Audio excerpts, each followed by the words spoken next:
I'm going to go ahead and talk. If anyone can hear me, just put your thumb up.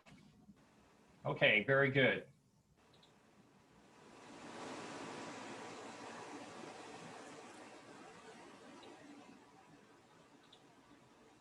So we are at 7 o'clock on Tuesday night, and we have with us now 12 people. And so we're going to be talking today about the appendicular spine, which is basically the extremities. And you have a sheet, there should be 3 pages. So let's start with the first one. And I have bones here that'll help us so that we can take a look. So this is a scapula. And if we look at the scapula, what we're going to find on it, first of all, they want you to know the glenoid fossa. Glenoid fossa is this area, shallow depression on the side, and that's where the humerus will go. This area here where you actually see the spine of the scapula, this is an M for muscle attachment, the spine. The flattened area on top is called the acromion, and it has 2 purposes. It's not only an articulation, this articulates with the clavicle. So everybody just feel on the front of your shoulder. Go ahead and do that and go all the way out to the end. So the clavicle is a short little bone, and under the images, you'll see that it kind of like meanders in and then meanders out, but it'll connect with this acromion. And when if I take 2 fingers and put it on top of my shoulder, go ahead and do that, you should be able to feel the 2 bones moving, and it may even crunch a little bit. My right one crunches because I injured it, and the left one I didn't. So I disrupted the ligaments in the AC joint on my right shoulder, about 10 years ago. But when we look at the scapula, you need to be able to tell which side it is. The way it works is the spine is on the posterior aspect. This is the medial aspect. So this would have to be which side? Anybody? Remember, something's going to go out in here. So let me go ahead and turn around. Don't all jump on at once. So this would have to be the which one? The left. The left. Don't be afraid to say left. So shout it out. Left. Left side. So you're going to need to be able to tell which side this is. Does everybody kind of follow? So let's go over again what we have. Glenoid fossa is this little depression where the humerus will go.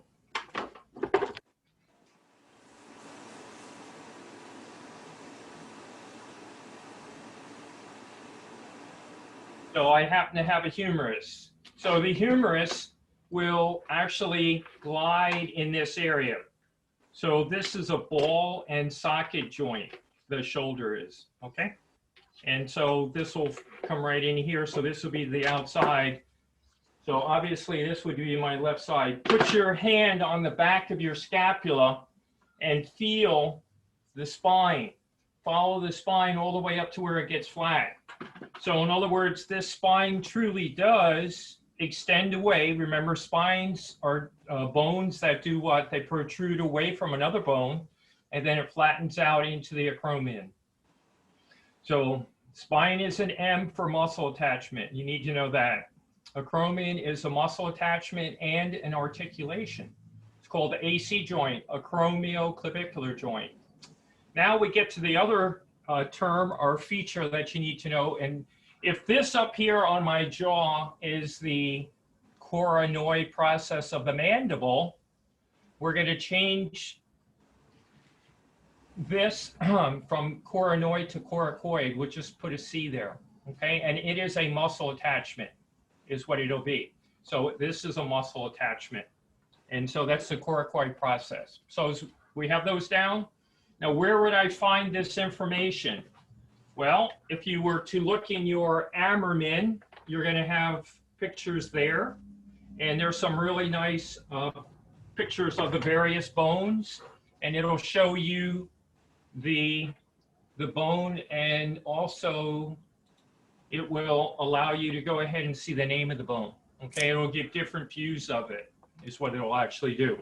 All right, so after this scapula, I next want to take a look at the humerus.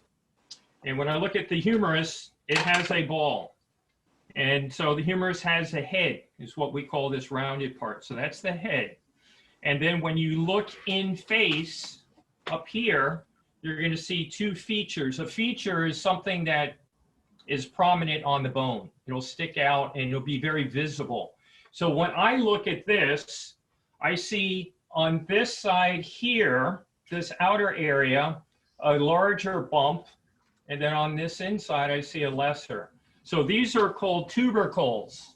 There's a greater and a lesser tubercle and muscles attached there. So you need to put an M by those two, okay?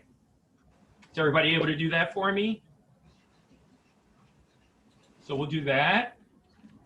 And then on the, what I want you to do is, so on my shoulder has a triangular muscle called the deltoid.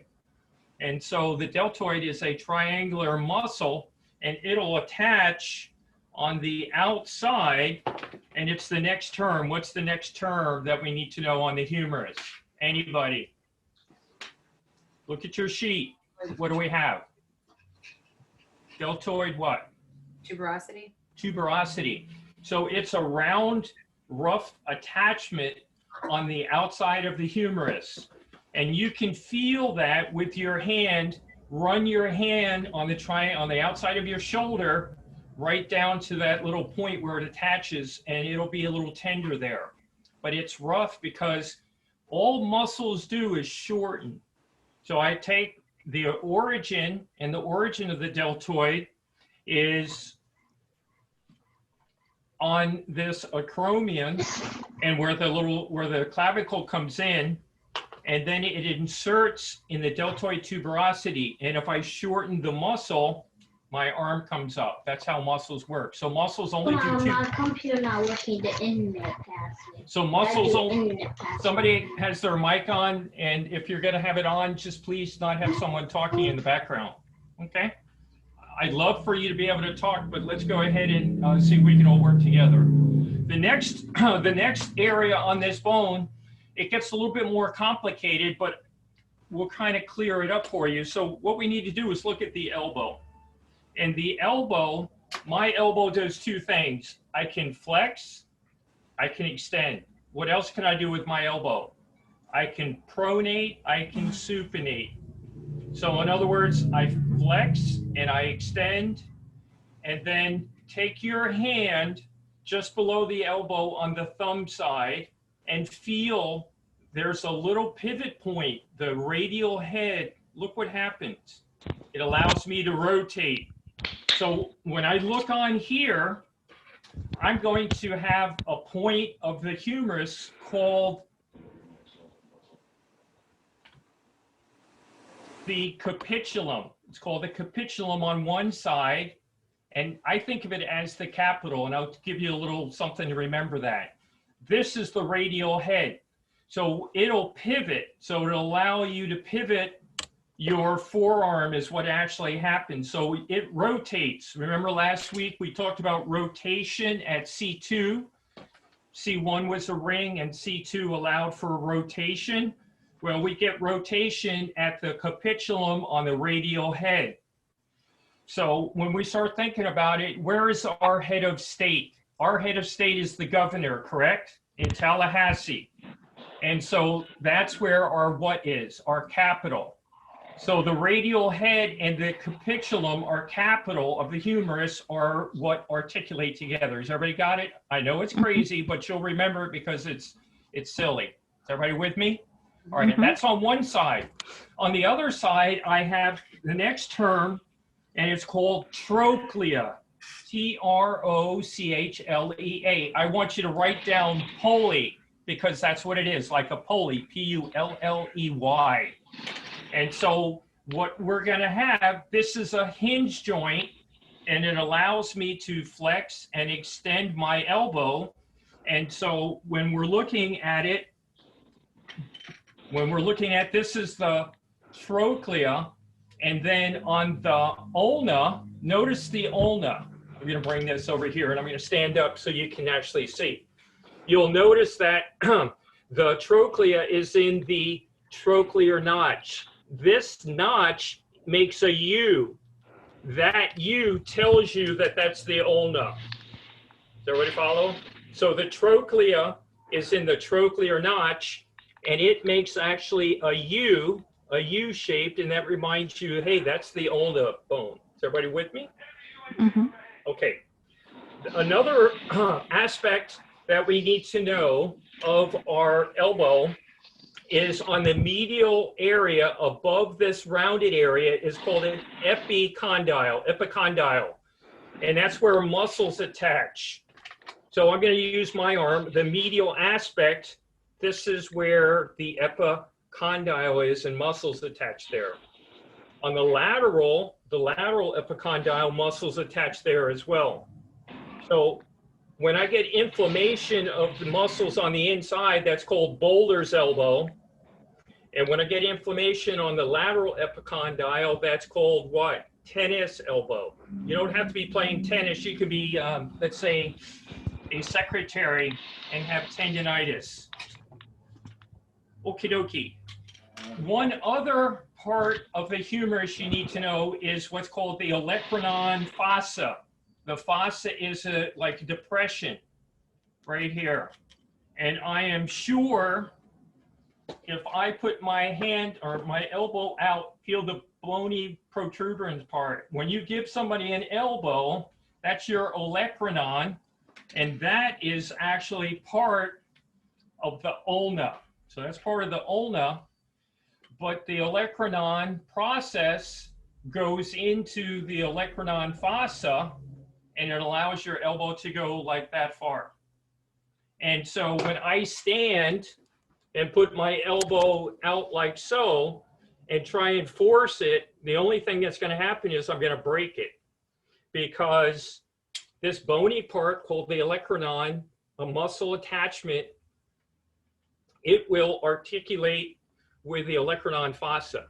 So let's go over all the bone features of the humerus, because it's a little bit more complex than some of the others. I forgot, what did I call this area here, anybody? What was this one?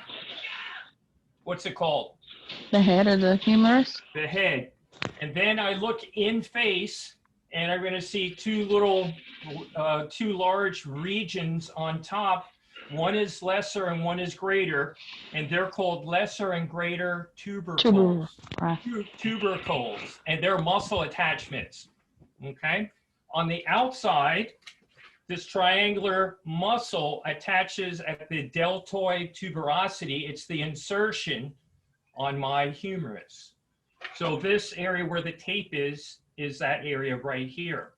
As I go to the distal end of the humerus, I'm going to note that the radial bone has a radial head. It's got a little head.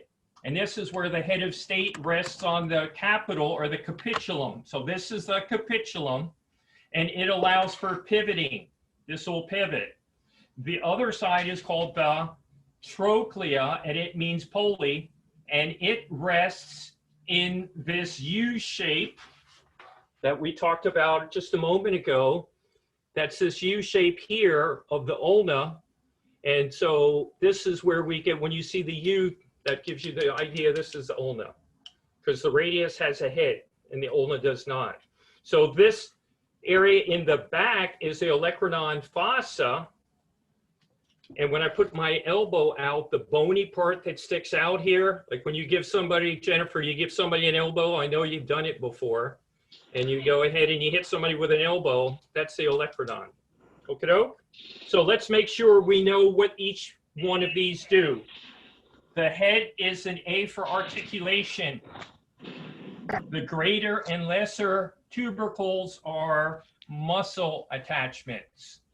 Your deltoid tuberosity is a muscle attachment. The capitulum with the radial head is an articulation. The trochlea with the trochlear notch is an articulation. The medial epicondyle is a muscle attachment. The olecranon fossa is an articulation with the ulna. Is everybody with me so far? That's the hardest, that's probably the hardest joint that we have. Next, you need to know the ulna. And the ulna has, we already said, the olecranon process. It has the trochlear notch, which gives you the U. Can you all see the U, or am I making it hard on you? Can you see that U shape here? It's like a U right there. And so the trochlea is in the trochlear notch. And then the other feature on the ulna is at your wrist. Everybody take your hand and put your hand on your wrist and feel the little tiny bones just above the flexible part. Those are called the styloid process. Okay, so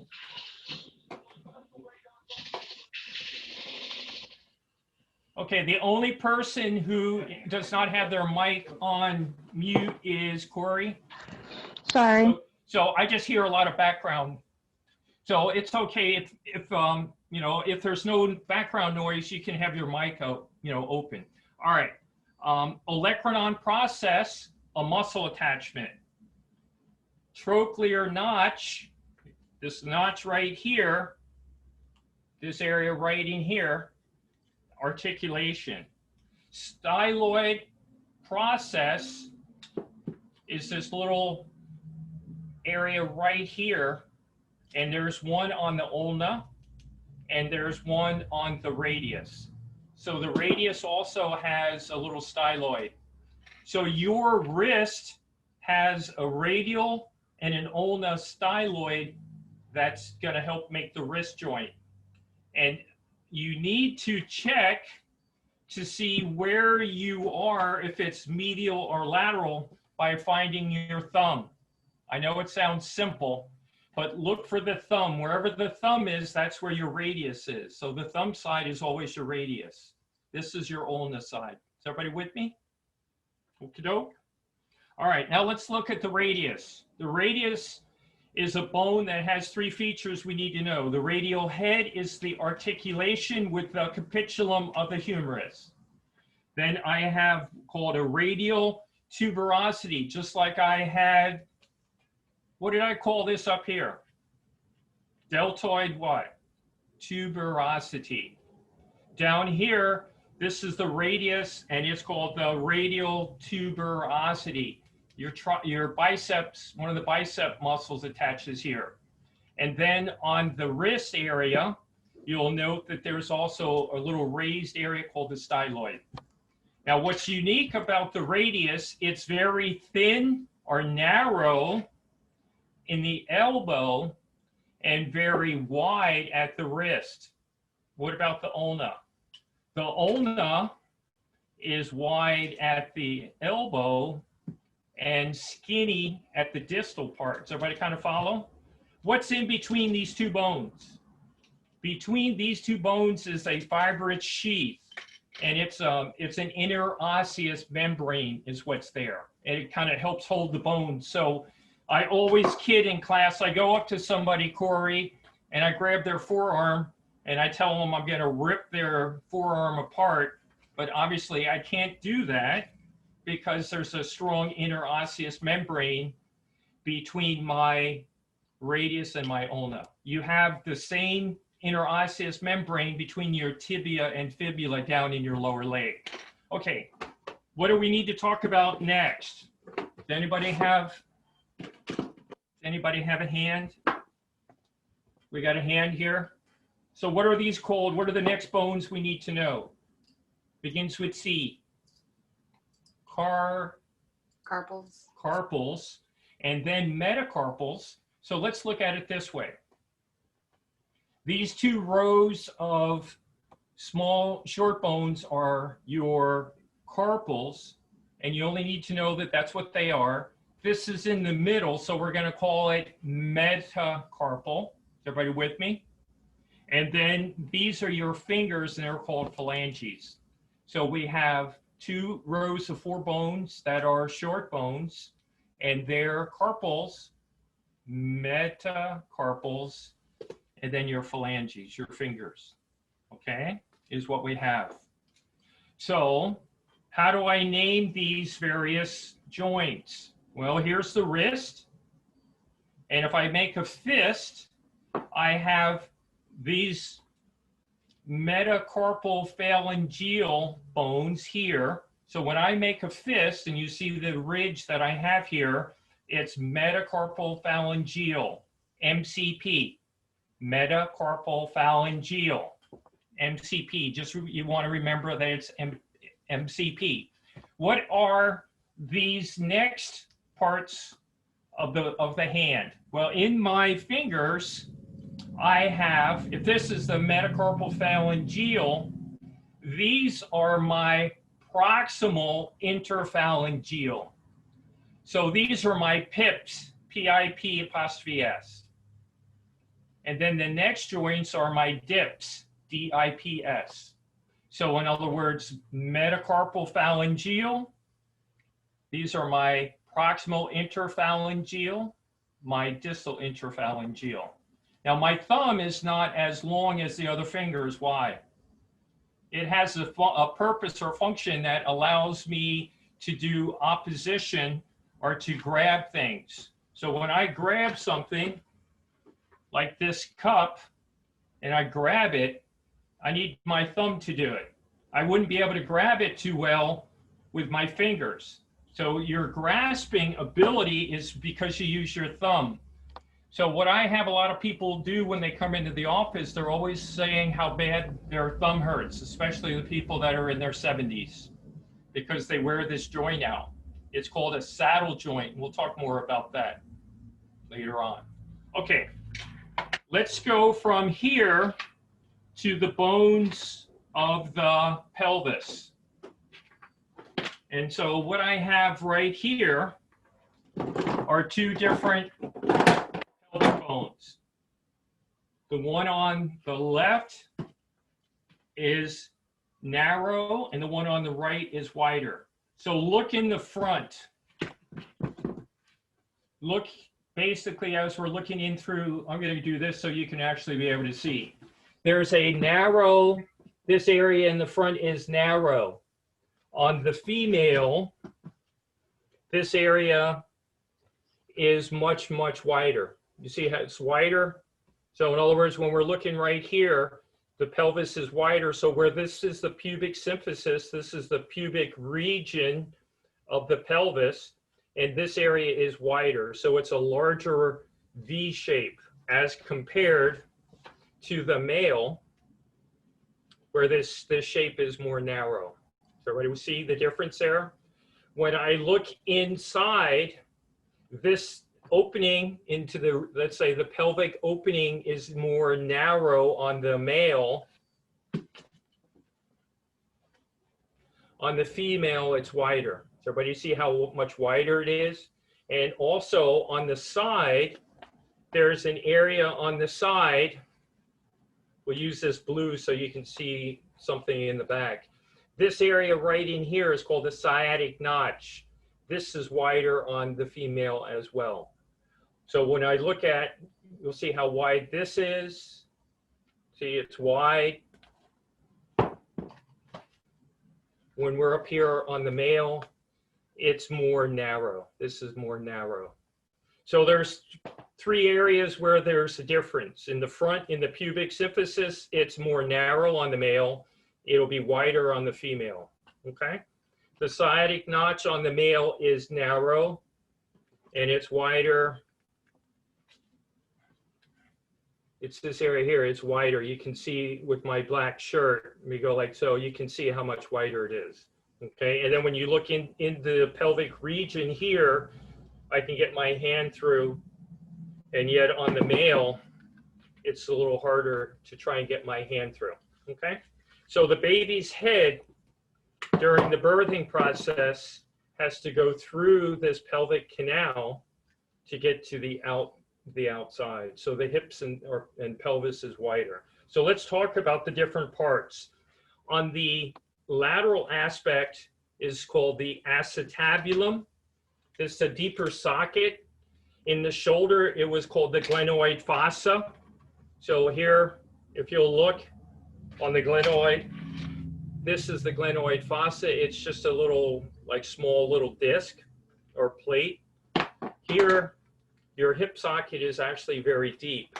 So if I take a femur and I stick it in here, I can do a lot of movement, and it's a pretty secure joint. Is everybody with me? Okay, so that's the acetabulum. It's A for articulation. The pubic symphysis in the front is also an articulation. It's a joint. This is a cartilaginous joint that has some movement. It's said to be amphiarthrotic. And so it's cartilage because it's made of cartilage. It's fibrocartilage, just like the intervertebral disc is fibrocartilage. And so these are similar. They're cartilage joints with just a little bit of movement. So they're called amphiarthrotic is what they are. The other area that you need to know on the pelvis is this large opening, looks like an owl's eye. Maybe it'll be a little, you'll notice it here on the female. The male has it as well. It's called the obturator foramen, and nerves pass through. So the obturator foramen is where nerves are going to pass through. This top part is called the iliac crest. So if you take your hands, everybody do this, put your hands on top of your pelvis, press down, and you'll feel like a rocking bone. It's a ridge. When I say rock, it's got, it's lower at the back, comes up, and then it depresses. So in other words, that's the ilium. The ischium, ischium, is what you're sitting on. So this is the ischial bone on the bottom, and the ischial is called the ischial tuberosity, much like the deltoid tuberosity or radial tuberosity. Muscles attach here, but you sit on this is what you do. The other area you need to know on the ischium is this little area that sticks out. It's called the ischial spine, and it's a muscle attachment. So muscle, put an M for muscle attachment. So let's go over the various parts of the pelvis, okay? Pubic symphysis, this is the pubic bone. This is the obturator foramen. This is the ischial spine. This is the ischial tuberosity. This is the sciatic notch. This is the ilium bone. The way it sits, the sacrum, which is a triangular bone, sits between each coxal bone. And the coxal bones are made up of the three parts we talked about, the pubic, the ischium, and the ilium. And so when you look from the front, this is the fifth lumbar. This is the sacrum. Here's your tailbone on the bottom. This is your ischial tuberosity, a muscle attachment.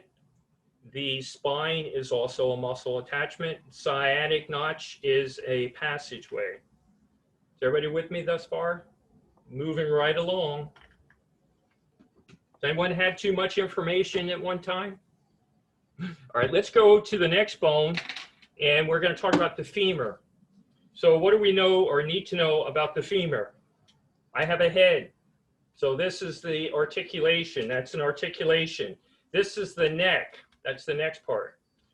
Now, these are called greater and lesser trochanters. The large feature that is just adjacent to the head is called the trochanter. And this is larger than this. This is lesser, this is greater.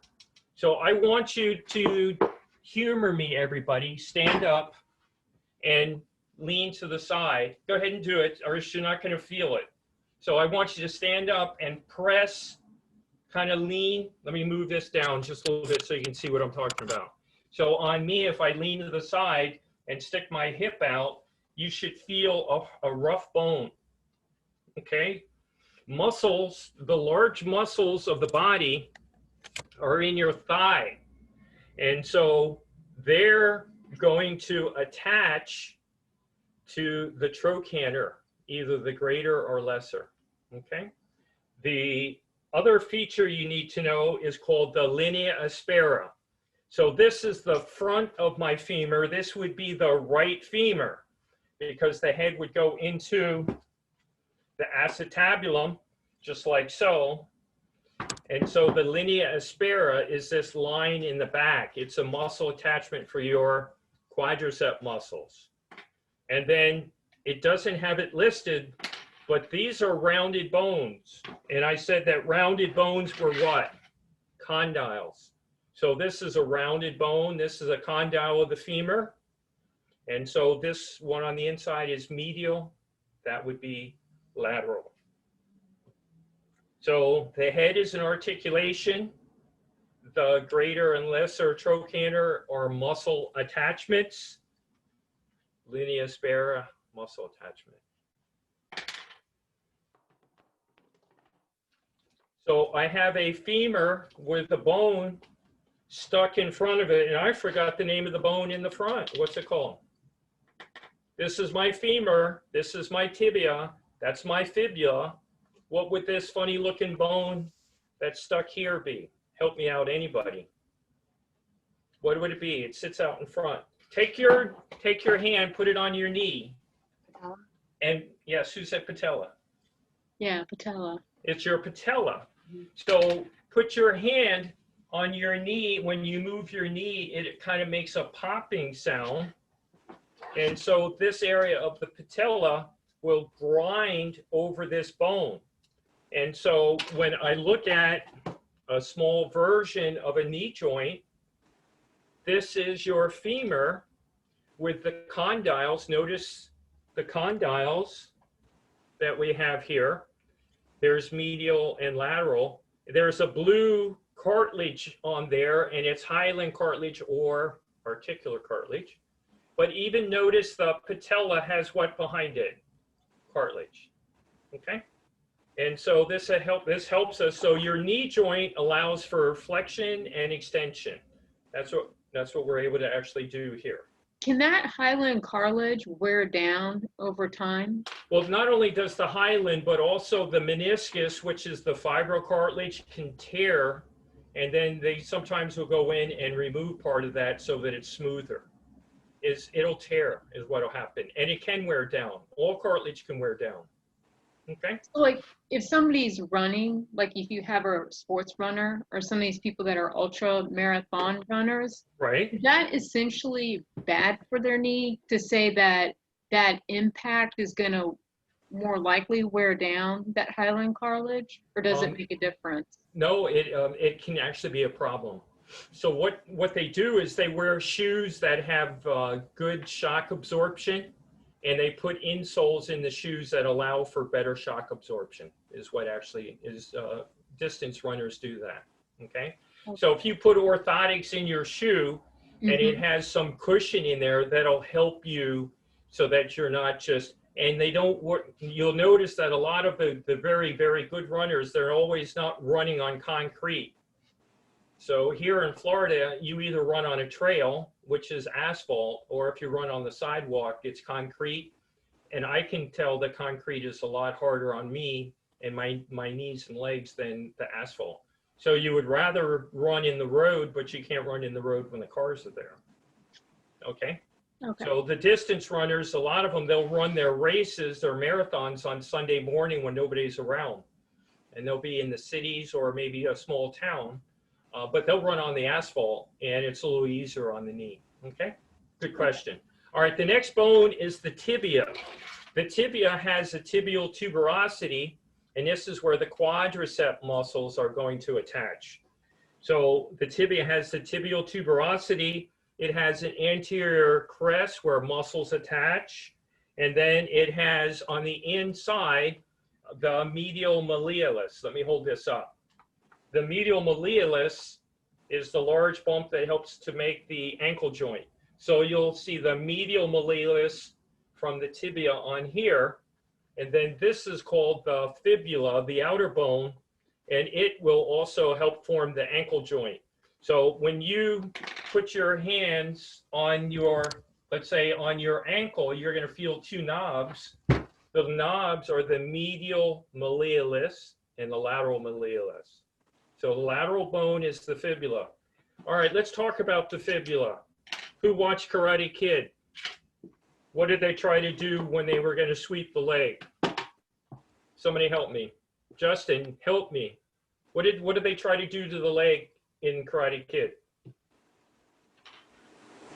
You know?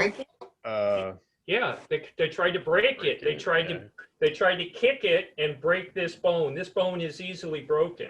Okay? And so if you break it, obviously you can't compete. So basically our tibia has a tibial tuberosity, and it has an anterior crest and a medial malleolus. This is the fibula with the lateral malleolus. This is your ankle. And so the ankle are tarsal bones. So the one that articulates on top, you need to know two of the tarsals. The first one is the talus, T-A-L-U-S. The talus, T-A-L-U-S, it's an articulation. And then this bone, that's the next bone, begins with C, calcaneus. So your heel is the calcaneus. The talus is where you get dorsiflexion and plantar flexion. So you dorsiflex going upward or plantar flex going down. Okay? So here's a little better view of your ankle. So the bone on top, and this can become arthritic as well. This bone is the talus, and the heel down below is the calcaneus.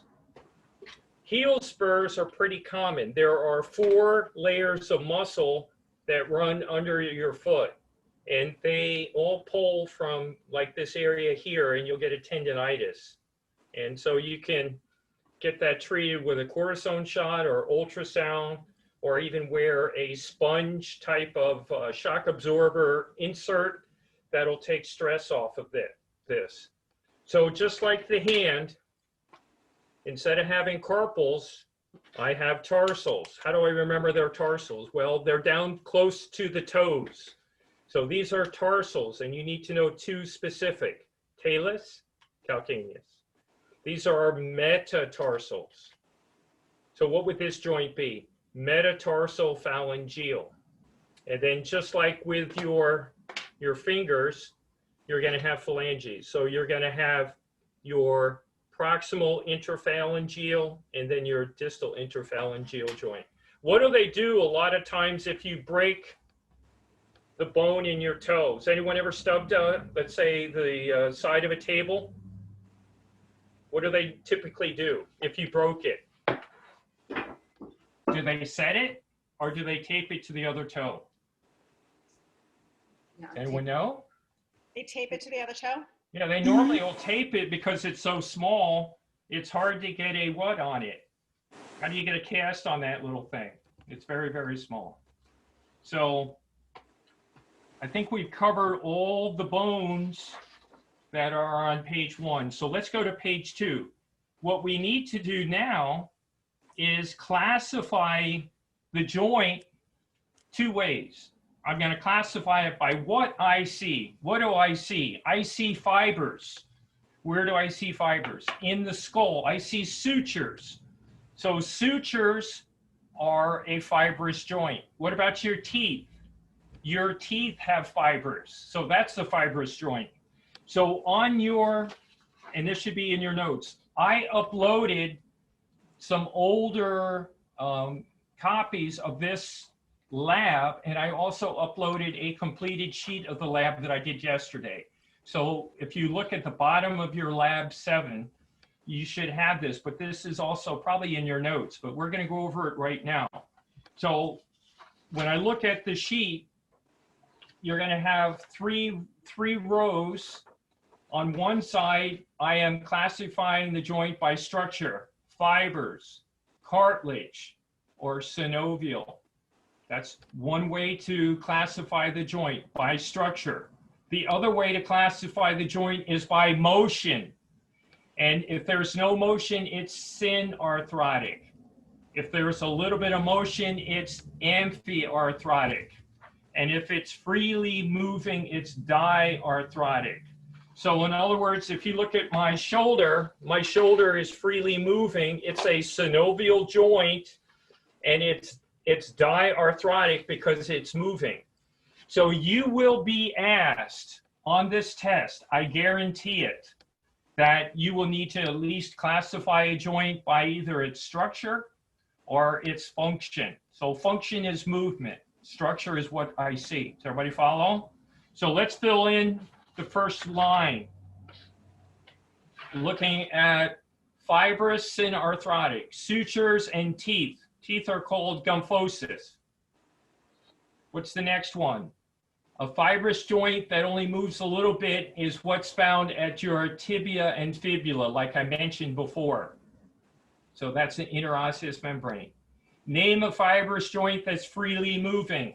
Nada. There are none. That's why there's nothing in that third column. Does everybody follow? Mm-hmm. Okay, let's go to cartilage joints. Now we're looking at cartilage. As structure, I see a cartilage location, but there's no movement. So pretend I've got this long bone. It's a long bone. And I have an epiphyseal plate here and epiphyseal plate there. Is that cartilage? Yes. Is there movement? No. It's the example of a cartilaginous joint that doesn't move.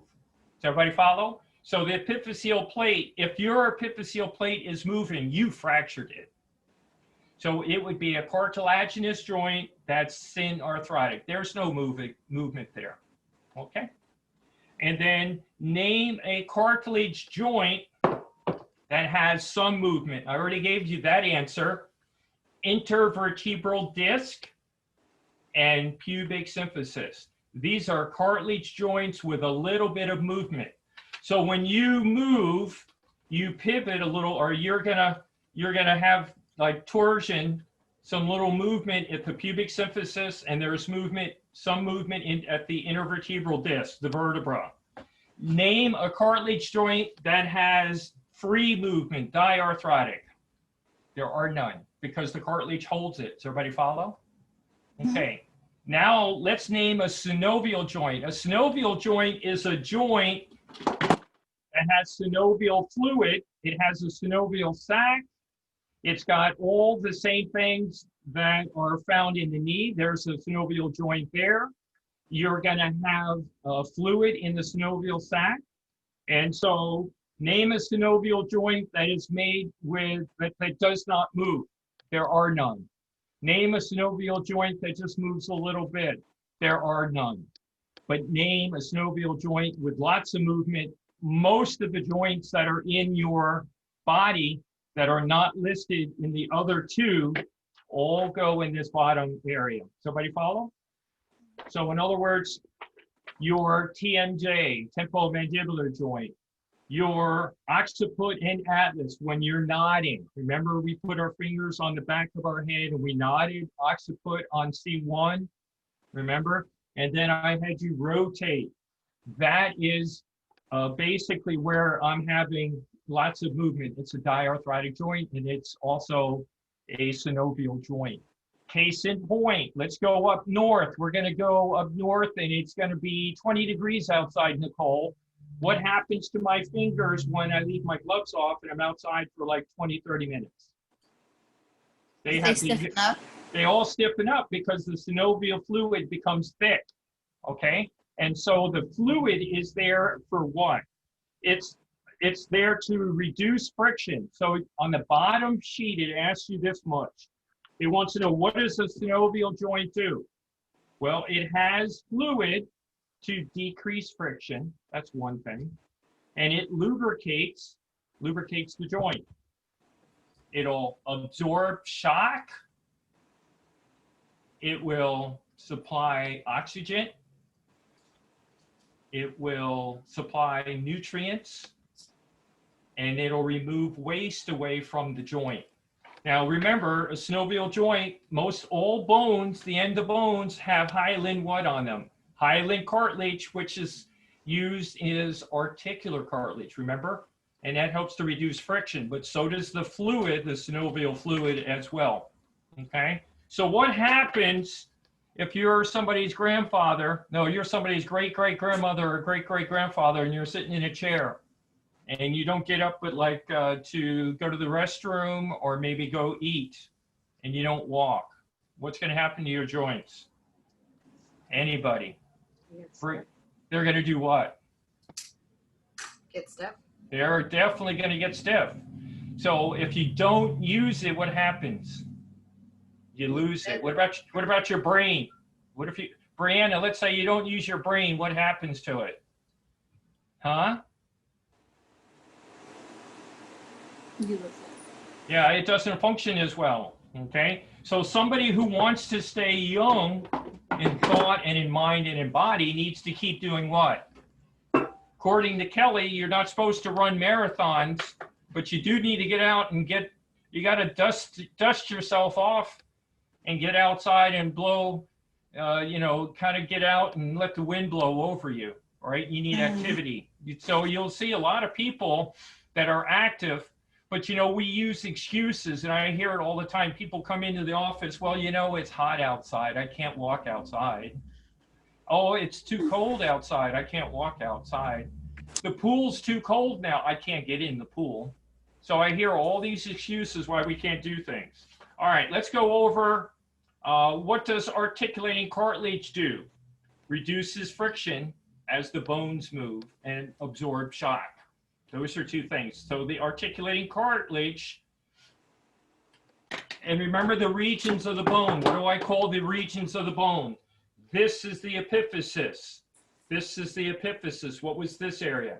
Diaphysis. Diaphysis. And what's between the epiphysis and the diaphysis? Metaphysis. Okay? Is everybody with me on that? Okay. What do ligaments do? Ligaments attach bone to bone, and they hold the bones together, so they hold your joints together. So that's what ligaments do. Ligaments connect bone to bone, and they hold the bone close together for strength. And I already mentioned, what do tendons do? We didn't mention tendons. Tendons are where the muscle attaches to the bone. For instance, deltoid tuberosity on my radius, radial tuberosity on my tibia, tibial tuberosity. Do you get the idea? These terms, we're using them again and again and again. Remember I said this was a condyle? What is on the skull? Let me get the skull. I want to pull it down. One sec.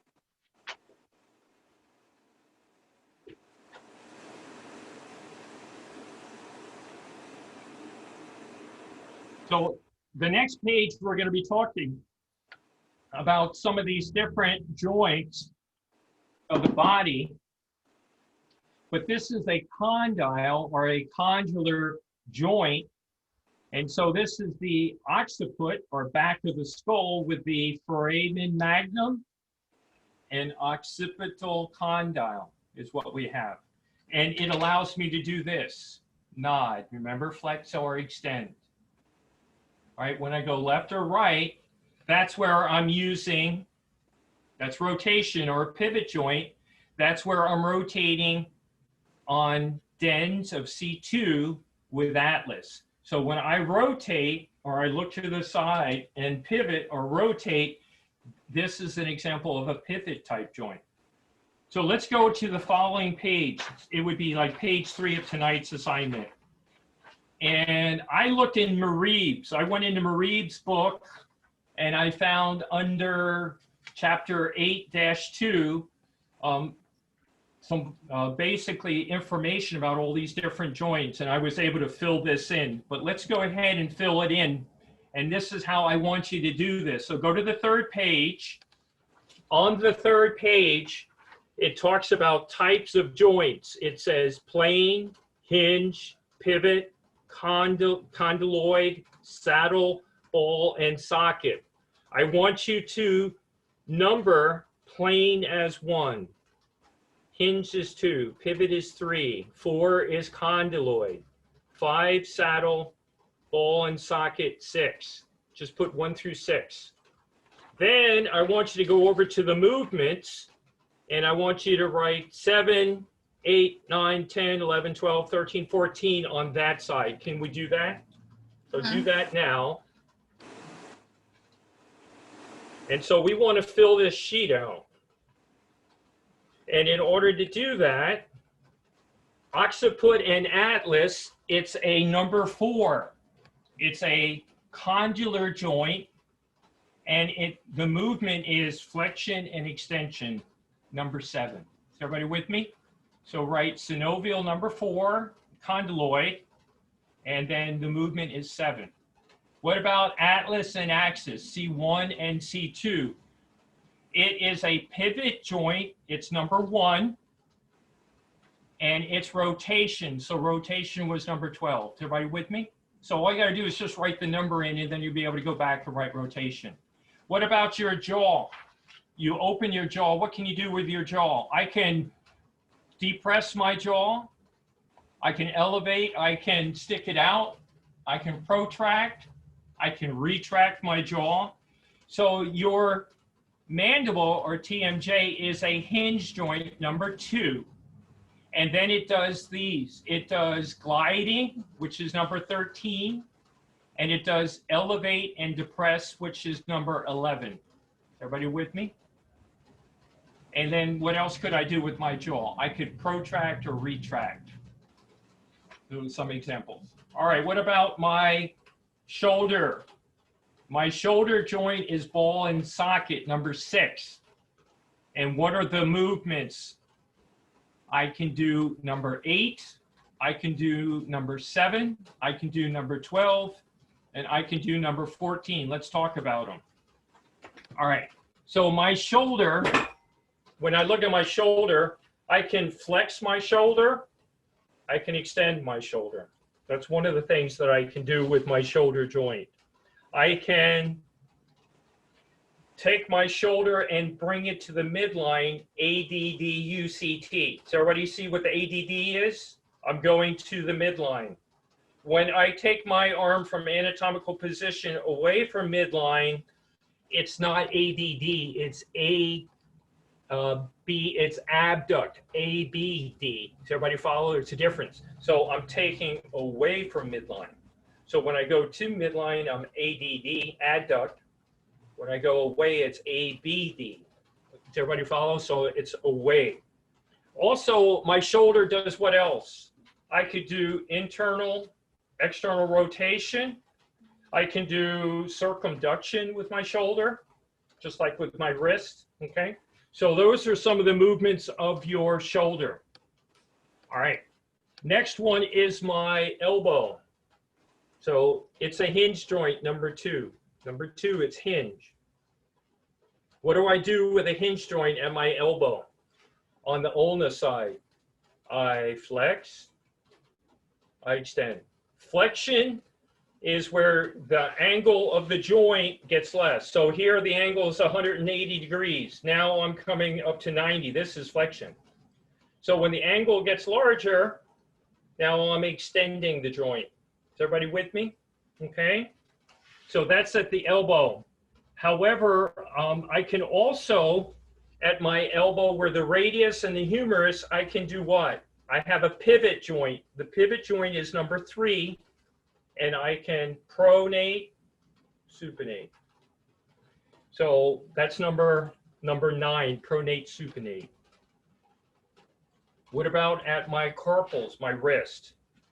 It's basically a number 4. It's a condyloid.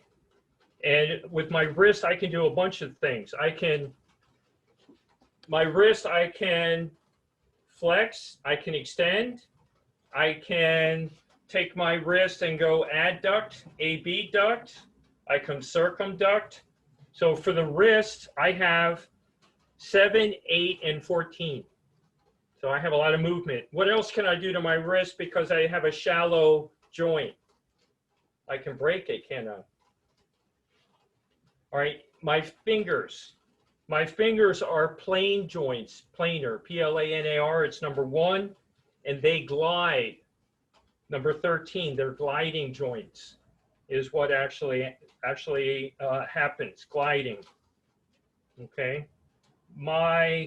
So when I talk about carpals, when we talk about carpals, planar and it's gliding, metacarpals is right here. So these are these are my carpals, these are my metacarpals.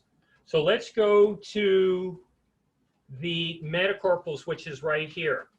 And so I can flex, I can extend. I flex, I extend. So that's number 7. It's a plane joint. Number 1 is the type of condylar joint. I can also do what with my fingers? Spread them apart, bring them together. What is that called? Adduct and abduct. Okay? So in other words, for that, I can do 7, 8, and 13. 7, 8, and 13. Okay, what can I do with my thumb? First of all, what kind of joint is my thumb? It's a saddle joint. Number 5. And what can I do with it? I can do a lot. Flex, extend. I can do 7, 8, and 14. So my thumb, what can I do with my thumb? I can flex, I can extend, I can do something called opposition. Remember when I grasped the cup? I used my thumb, I grasp. So I oppose my thumb and my fingers. We're one of the few animals that can do this. Monkeys can do it as well. Horses can't do this, can they? They don't have a thumb. So any animal that has a thumb can do what's called opposition. So when we look at the thumb, it can do 7, 8, and 14.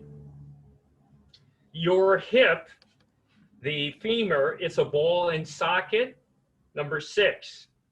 And you have a lot of movement in your hip. You can do 7, 8, 12, and 14.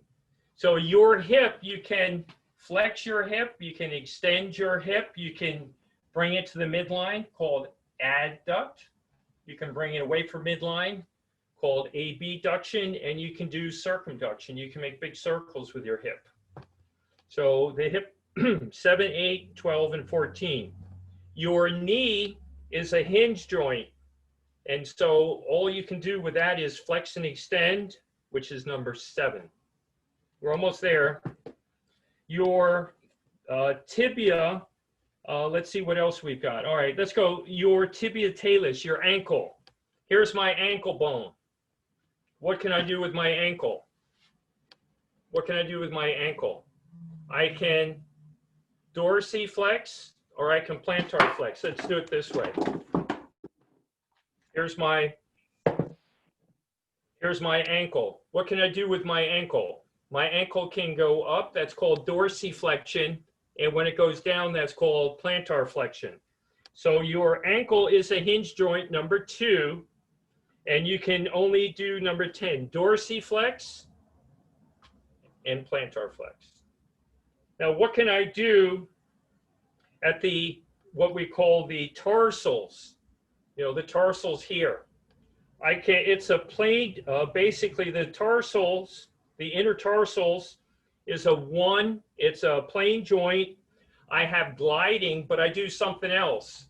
I can invert my foot. I can evert my foot. And how many of you have sprained your ankle?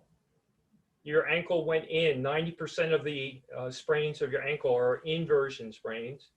And so inversion is where your foot goes in like this. Eversion is when it goes the other way. So if you have an eversion sprain, it's a more serious sprain. But talking about the tarsals, you can glide, and then it's also inversion or eversion. All right, and then there are toes and fingers. They're hinge joints, number 2. And then it allows you to do what? 7 or 8.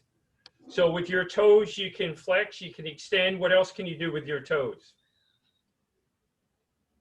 Abduct or adduct them a little bit. Can you not? So that's what I got from that page on Marie 8-2, Structure and Functional Characteristics of Joints. Some of this material you'll see in your lecture test. Some of it you'll see like the pivot joints and stuff like that, like dorsiflexion and plantar flexion. We're going to talk about how muscles move the bones and how we're able to actually do those movements. Okay. So what I have done is I've made a copy of 2 other labs. I've taken the sheets that I completed on this lab and I uploaded it into your lab number 7.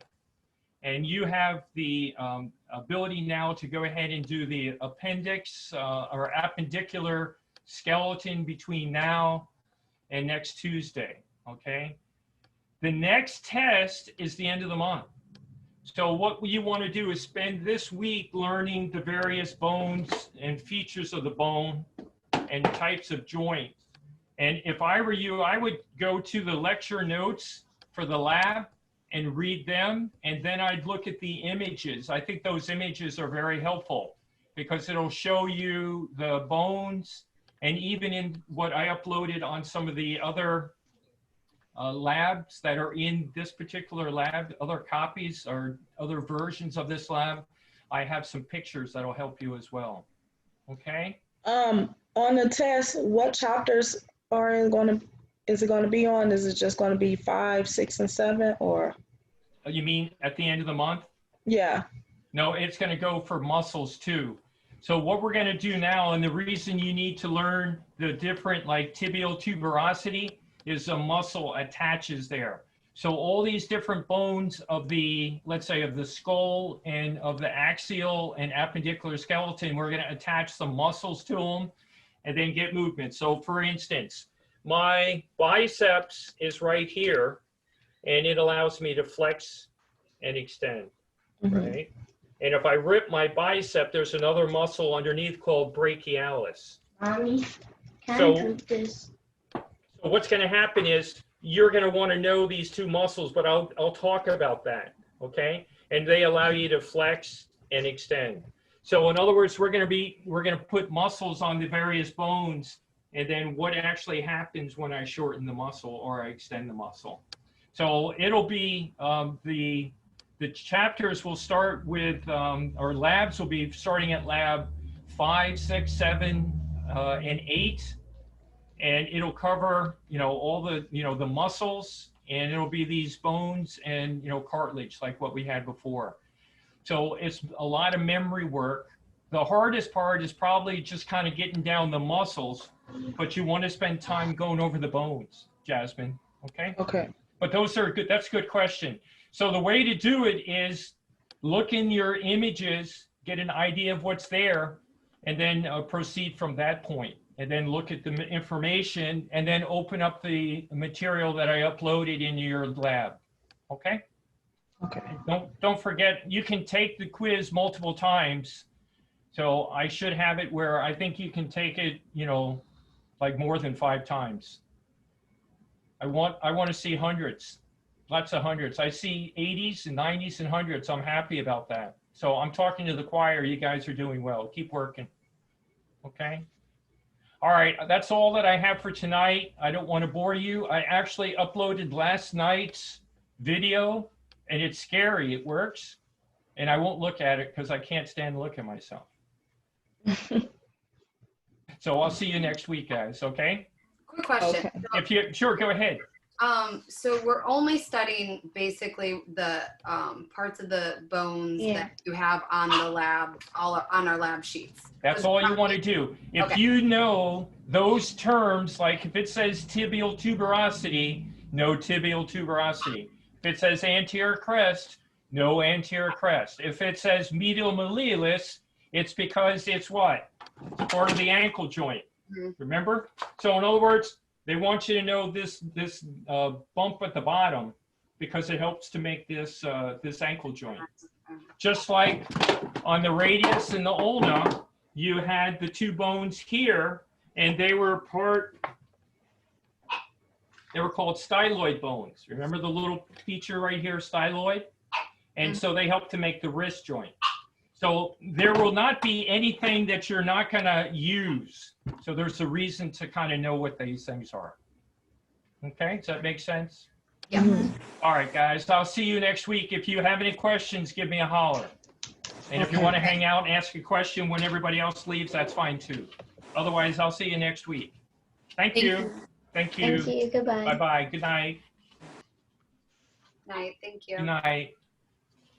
Hey, I want to ask, okay, I failed the practical. So do that drop or no? How are you going to do on the next one? That's I'm what gonna- I look at. So I'm in other gonna words, pass the next one. I know. So what you want to do is you can have one bad day, and I want to see, see how you improve, and then we can kind of like not worry about that bad day. So let's say Okay. you get a B. Let's say you get a high C. Let's say you get a 79 on this test, and I don't know what you got last time, but whatever. If you're doing so much better, I'm going to look at the improvement because I also am improving. I mean, if you look at how things are going now, they're a little bit better than when we first started 6 weeks ago, remember? Yeah. So I'm open to seeing improvement, but I need to see some real good Yeah. improvement. Some growth. Yeah, growth, Okay. that's all. Yeah. Okay. So All hey, right. keep working hard there. Okay. All right, and if you have questions, just shoot me an email. Okay. Thank you. You have a Thank good you. night. You too. Give Bye. that child of yours a hug or a kiss. Okay. Okay. All right. Bye. Okay, bye-bye. Bye. All right now, good night.